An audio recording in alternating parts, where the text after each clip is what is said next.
fiscal constraints, inflation constraints, price stability constraints. I think governments will have to be less profligate, and they'll have to start balancing their books a bit better. Welcome back to Breakout with Breaking Views. I'm Peter Thal Larsen, the global editor of Breaking Views, based today in London, and talking once again to Edward Chancellor. So we're talking today about the return of constraints. You've written a column for us which makes the point that for a number of years in the world, for several decades actually, we had an abundance of things. We had an abundance of labor, mainly through China's entry into the world economic system.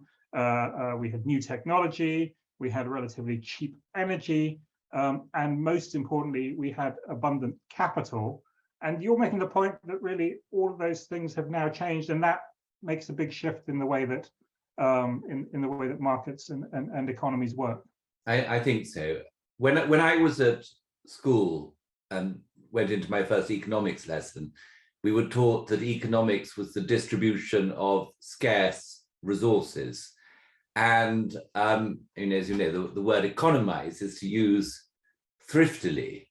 But we seem to have been living through this rather extraordinary period in which there was no need for thrift, there was no need for economy, because, as you mentioned, the global, there was no pressure on the workforce, because China and India and other communist countries were joining the global workforce. So you had massive expansion in the global workforce. You had, as you mentioned, new technology, the Google and Facebooks of this world that required little by way of capital. And you have, at the turn of the last decade, you had a bit of an investment boom in oil and commodities that meant for most of in recent years, we've been coasting along with fairly decent supplies of raw materials.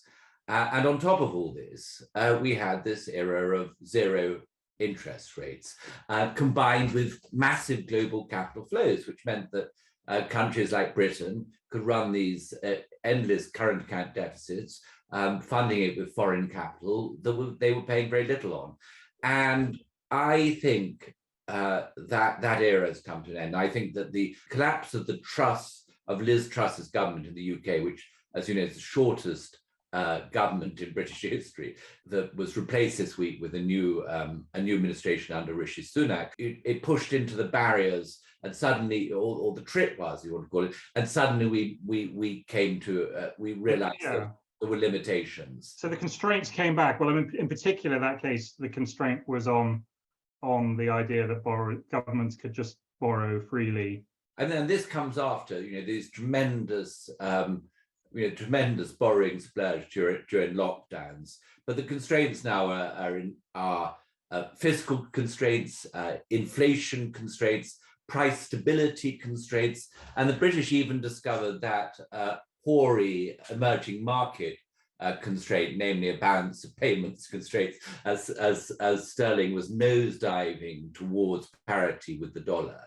And I think, and the underlying problem for the Truss government is that they, as everyone knows, they launched a mini budget with tax cuts and very large unfunded spending plans. So the fiscal constraint then contributed to the rising interest rates. And I mentioned another thing that I learned sort of from my early days in economics is in the 1970s and 80s, they used to talk about something called crowding out, that if the government borrowed, then if the government borrowed too much, then interest rates would rise, crowding out, as it was said, the private sector, leading to less investment and lower growth. So what's the outlook then? Because I mean, as you make the point, China's labor force has probably peaked.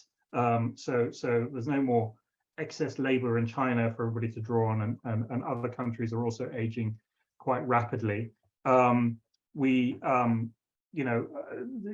Inflation is an issue. Interest rates are rising. Energy is going to be more expensive for the foreseeable future. How does that then inform kind of, I guess, the way companies and governments and investors ultimately will behave? I say that the constraints and shortages facing Europe in particular are reminiscent of the period after the Second World War, where we had rationing and capital controls.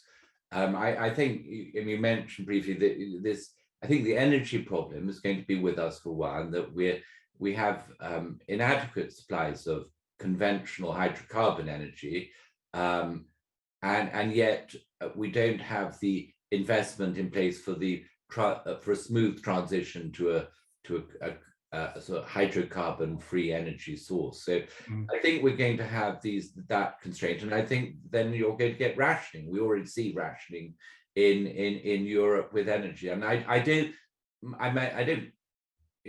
think that's a prospect going forward. I think governments will have to be less profligate, and they'll have to start balancing their books a bit better, which is what the new Rishi Sunak government's trying to do. I think companies will likewise have to leverage less, and they'll have to issue equity. They'll need stronger balance sheets, and they'll have to look after their costs, and input costs will rise, and they'll have to look after their workforce a bit better.